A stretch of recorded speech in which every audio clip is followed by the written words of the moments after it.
Hey everybody, this is Perch. This is like the fifth video I've recorded in a day.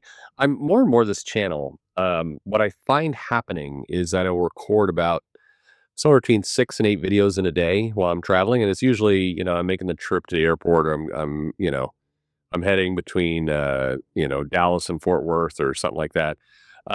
Or I'm going up from like I did a drive from San Francisco down to LA. And so that was a long drive, of course. And so I find that I just record like 8, 10 videos in a day. And then I go like 3 weeks without recording anything. And it's starting to become more of that. I am eating into my backlog, which will, of course, herald the end of this. The first time, because this channel got into this routine of there's a video every day.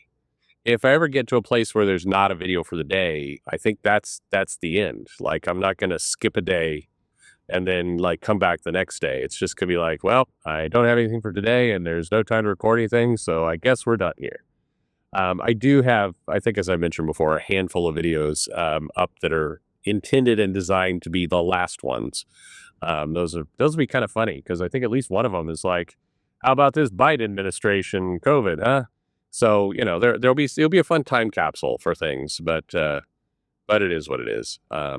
Anyway, I it's not a drop the mic moment. It'll be more of a whimper than anything else. I also intend to fully blow up the email and everything else that I have too, because the last thing I want is a bunch of dumb a-holes who have caused me trouble for years and years, then deciding to haunt me beyond the grave with more nonsense. So we'll see where it goes. Anyway, I still don't understand why I inspire that kind of passion. This is a benign channel. You know, I've never seen it as anything other than that. So the fact that people get so worked up always strikes me as surprising. Anyway, let's go here. This is canon, the new four-letter word. It says, "Dear Perch, I saw an interview with James Gunn about the upcoming Superman movie. He was asked about the hypno glasses. The first sentence out of his mouth was talking about how they were canon. That Tom King suggested them that they were canon, except they aren't. They were in a pre-crisis issue that was wiped out post-crisis. Seems like if you're a comic fan, you would know that. The word canon, it seems, is the new putting your fingers in your ear and saying, la, la, la, I can't hear you. It's annoying. Why couldn't you just say, I found the answer in an old comic book? Canon is the most temporary word in comics, besides dead." That's very well said, by the way. Well said. Every now and then people write in with just a very perfect sentence. That's one of them right there. Anyway, we'll read it again just so everybody has it. It says, "Canon is the most temporary word in comics besides dead." Love that phrase. Okay, continuing on. "Over the last few years, I've seen the word used in headlines about comics, especially for some reason, IDW Star Trek. Well, this happened, and it's canon. Do they not know canon is only live action? Paramount said it 30 years ago. I'm not one of these, the littlest things set me off about comics, but the word canon is used incorrectly, like the word literally. Could you please help set the record straight? I'm truly going to miss you when you're gone. I've been enjoying your videos for the past 4 years. I used to work alone in a warehouse for 2 or 3 hours daily, and you helped me with the loneliness of it. You were the real deal. Oh, thank you.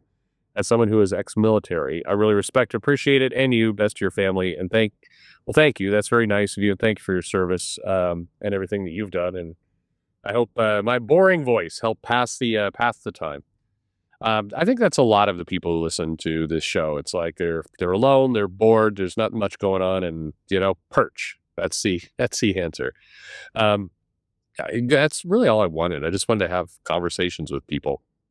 And so I created a channel where I could do that one-sided. Maybe I should go live stream at some point and just answer questions like I used to back in the way, way, way, way long ago before I even did the shows. All right. So, canon, I think you're right. Canon is as close to irrelevant in comics as it gets. I think, to me, first of all, canon is kind of a fancy nerd word. And what I mean by that is you could just say comic history, or like you said, I got this from an old comic, or I'm respecting, something I liked in a comic book. You could just go that, but it sounds fancier when you say, well, it's canon. The challenge is canon is used incorrectly.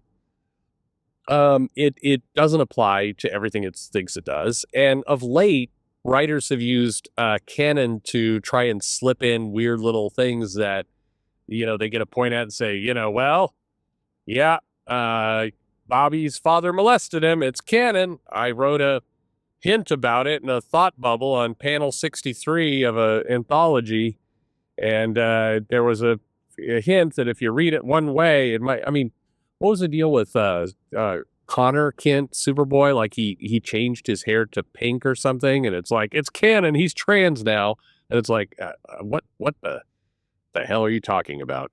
Um, Comic books change continuity and stuff all the time.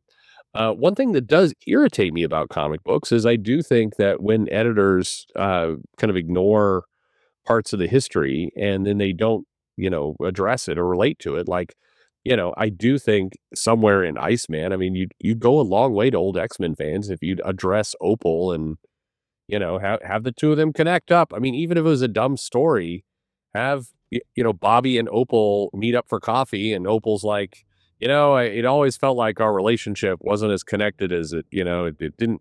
I don't know. I mean, just even whether it's true or not, just do something to kind of respect some of that history. That helps. Yeah, the biggest reason for all this is it helps people who have been spending thousands of dollars over the years on comic books feel like, what they have has meaning. Like there's some kind of long-term investment to it, that you're not just making it up as you go, that, when you read a story back in 1987, that, it still matters because this is one big story, because that's what the publishers tell us it is. They tell us it's one big story. CB Smolsky came into his job, and in the first couple months of being there, did a retreat, creative retreat, and made it a point to say, this is a living, ongoing story. We have a great responsibility here to tell this ongoing story. Okay, cool. Then you need to respect the ongoing story. I mean, I just think it's just dodgy to me when you say you respect the story, but then you don't, and you write things that conflict with the past, and then randomly you just say it's canon for strange ass whatever you want to be true at the any given moment. So I just that's the problem. It's this kind of what irritates me, which may be different from you, is the free for all nature of comics and what's in them and how they're written and what we're going to respect and not respect, and this is a hard and fast rule, so it's canon. I mean, yeah, with the James Gunn Superman movie, we'll see how he uses it, but just say, you know, hey, the hypno glasses were an old comic book. That was kind of cool. We wanted to use that in ours. It was it was a new twist. They haven't done that in a Superman movie before, and it was in an old comic, so we thought that'd be kind of cool to throw in here. I mean, look, the Superman movie. It's not like every single thing in there is going to be comics lore accurate. Just from the pictures alone, the costume is different. The logo is different. You're doing different things. You've got Guy Gardner, Hawk Girl, and Mr. Terrific teaming up together and Metamorpho. Like, I'm sorry, when was that in the comics? When did those 3/4 characters team up under the guidance of Max Lord, calling themselves a Justice Gang? That team, there wasn't that team, structured that way. So, and that's fine. You're doing something new, but the idea of like, well, this is canon, this is not canon, this is, I mean, the word has no meaning. Like I said, very well in the mail. I mean, it's as meaningful as death in comic books, which is to say, not at all. So, and the word is used incorrectly. It's literally used wrong all the time. Literally. There you go. Anyway, what about you guys? Do you care about canon? I mean, I care about continuity. I care about, addressing history, or at least not blatantly ignoring or forgetting about it. But beyond that, I want good stories. I don't need somebody running around, trying to out canon each other. It just, what the hell does that even mean? Anyway, that's my opinion. What's yours? Let me know in the comments below. Like, subscribe, be here for the end, and thanks for listening. away the